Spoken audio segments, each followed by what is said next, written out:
आपको हमारे देश की सेना पर भरोसा है? उनकी बातों पर भरोसा है? वो जो कहते हैं उस पर आप विश्वास करते हैं? सेना जो कहे उस पर मुझे विश्वास करना चाहिए? सेना जो कहे उसको मुझे मानना चाहिए? लेकिन कुछ लोग हैं जिनको सेना की बात भी पसंद नहीं थी। अरे मोदी की बात मत मानो भाई, मैं नहीं कहता हूं मेरी बात मानो, कम से कम सेना पर तो अविश्वास मत करो। उनके पराक्रम पर तो दाग मत लगाओ। वो जान की बाजी लगा करके खेलता है, वो देश के लिए मर मिटने के लिए निकलता है और सफल होकर के आता है तो आपकी नींद हराम हो जा रही है।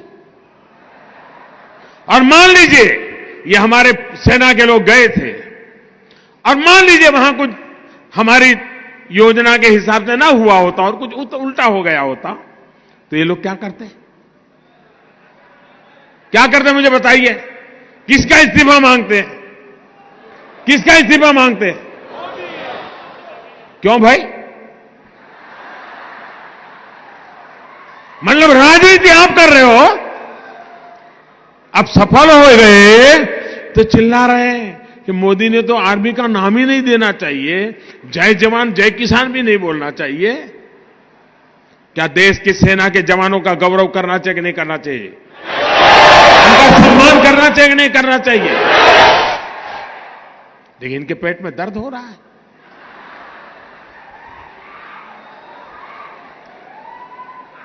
अब ये कहते हैं ये तो चुनाव वाला खेल है।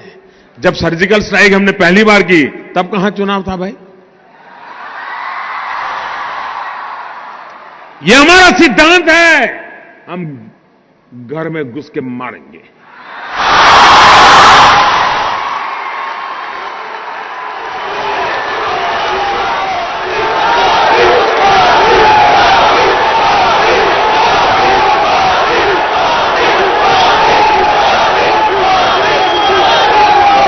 कोई देश ऐसी असहाय अवस्था में नहीं रह सकता है। 40 साल से आतंकवाद हिंदुस्तान के सीनों में गोलियां दाग रहा है जी। भारत मां की सीने में गोलियां दागी जा रही है, बम धमाके किए जा रहे हैं, निर्दोषों को मारा जा रहा है। लेकिन वोट बैंक की राजनीति में डूबे हुए लोग कदम उठाने से डरते हैं। मुझे सत्ता की कुर्सी की परवाह नहीं है, मुझे चिंता मेरे देश की, मुझे चिंता मेरे देश की है, मेरे देश के लोगों की सुरक्षा की है। और इसलिए मेहरबानी करके ऐसे मसलों पर राजनीति मत करो।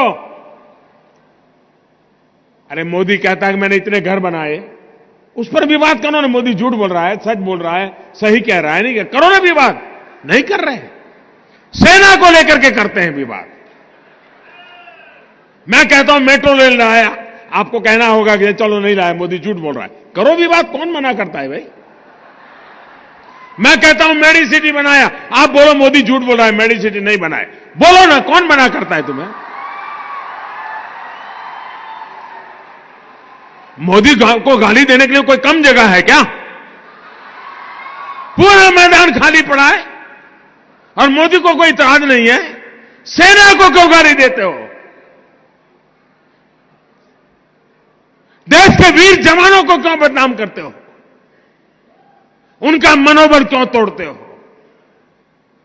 और इसलिए भाइयों बहनों, मैंने प्रारंभ में कहा था, मैं ऐसी धरती पर आया हूं जहां मैंने उस दिन लोगों को लाशें देखी है जी, घायल हुए डॉक्टरों को देखा है, खून से लथपथ नर्सों को देखा है।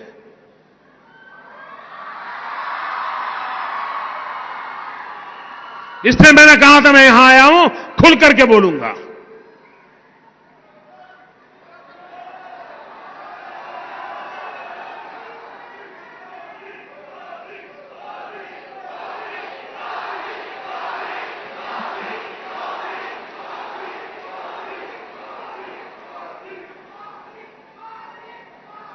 दोस्तों, जिस प्रकार से हम देश की सुरक्षा के लिए प्रतिबद्ध हैं और ये लड़ाई हमने छेड़ी है जी, या मान के चलिए हम देश हित में जो भी आवश्यकता होगा उसको करना हमारी प्राथमिकता रहेगी। मैं देश को विश्वास दिलाना चाहता हूं।